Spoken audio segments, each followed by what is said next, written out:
Жарнамалық комиссия Time Warner ақпараттық конгломератын 85 миллиард долларға сатып алған AT&T телекоммуникациялық компаниясына ақыры оң батасын берді деп жазады ABC News. AT&T компаниясының сыртқы және құқықтық мәселелері жөніндегі бөлімнің жетекшісі Боб Куини бұл туралы былай дейді. Құзырлы мекеменің құптауын қуана қабылдадық. Жаһандық деңгейде даму процесі бүгінде қарқынмен жүріп жатыр. Қазір біз медиа және телекоммуникациялар саласына жаңа инновациялар легін әкелетін компанияның құрылуын асыға күтіп отырмыз дейді Куини. Америкалық екі алпауыт компанияның бірігуіне әділет министрлігі кедергі жасап келген еді. Министрлік ақштың телекоммуникациялық саласындағы аса ірі деңгейдегі мәмілеге рұқсат беруге ұзақ уақыт бата алмады. Кейін компаниялар бұл келісім 2017 жылдың соңына таман аяқталатынын мәлімдеді. ABC News-тың хабарлауынша Time Warner компаниясының бұл қадамы құрдымға да кетуі мүмкін болған екен. Өйткені демократтар атынан президенттікке таласқан Берни Сандерс сол кездегі Ақ үй қожайыны Барак Обамадан бұл келісімге рұқсат бермеуін сұраған көрінеді. Трамптың өзі де сайлау алдында бұл келісімді болдыртпайтынын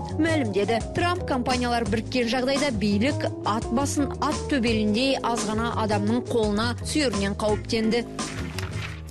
Ас адамның арқауы дегенмен сарапшылар осы бір ұғым қазіргі Дания қоғамын екіге бөлгенін айтып отыр. Тас ғасыры кезінде ата-бабалар секілді тамақтанған даттар шикі тамақ жеп, қант, глютен мен сүттен үзілді-кесілді бас тартты. Ал бургерге бас қойған қоғамның енді бір бөлігі бұрынғыша кола мен ақ шарапты сіміріп, алаңсыз ғұмыр кешіп жатыр деп жазады Амалия Люне. Берлингске басылымындағы материалында журналист қазіргі дат қоғамы салауатты өмір салтын ұстанатындар мен ұстанбайтындар, өздерін дұрыс жолдамыз деп санайтындар мен оған қарсылар болып жік-жікке бөлінгенін қынжылыспен жазады. Бұл бөлінушіліктің белең алғаны соншалық Берлингске басылымының бір оқырманы экологиялық таза тамақ жемейтіндермен сөйлескісі келмейтінін де жасырмапты. Денсаулықта оның бұлай асқынуына мақала авторы мемлекеттің әл-ауқаты жақсарғандығымен түсіндіреді. Бірақ бұл құбылыстың қауіпті тұсы да бар. Біздің қаржылық жағдайымыз бір-бірімізбен өте ұқсас. Тапқан табысымның бір бөлігін мен мемлекетке беремін, ал ол бұл қаржыны отандастарыма түрлі желеумен кері таратып береді. Бір-біріміздің ісімізге араласып, ақыл айтқымыз кеп тұратыны да сондықтан. Амалия Люне қазіргі жағдайды осылай түсіндіреді. Осыны тізбелеген автор денсаулығына көңіл бөлу әркімнің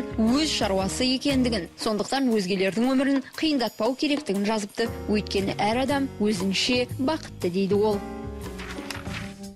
Кино туралы жазатын Little White Lies журналы 1990 жылдары экранға жол тартқан үздік 100 фильмнің рейтингін түзді. Бұл тізімде режиссер Клэр Дени түсірген француздық жақсы жұмыс лентасы көш бастап тұр. Картина Африкадағы шетелдік легион жауынгерінің өмірі туралы баяндайды. Ал екінші орынды британдық Теренс Дэвистің ұзақ күннің соңы фильмі иеленді. Үшінші орын Ричард Линклейтердің жатып шеріне бұйырған. Сонымен қатар Дэвид Финчердің ойыны, Пол Верховеннің жұлдызды десанты және Янда Бондтың Киану Ривз ойнайтын жылдамдық деп аталатын туындылары озық ондыққа енді. Киану Ривз түскен бұл фильмге жарылғыш зат орнатылған автобус жолаушыларының таразыға түскен тағдыры арқау болыпты.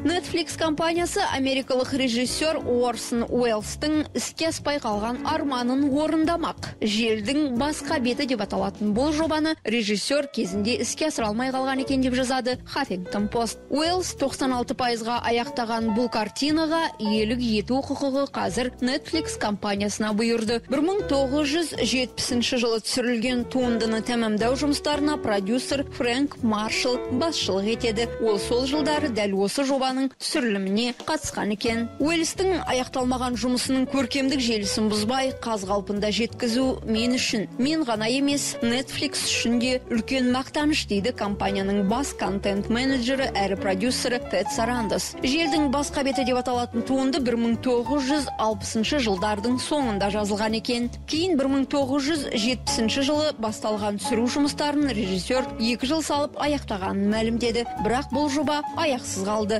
Фильмге Джон Хьюстон, Деннис Хоппер мен Питер Богданович түскен екен.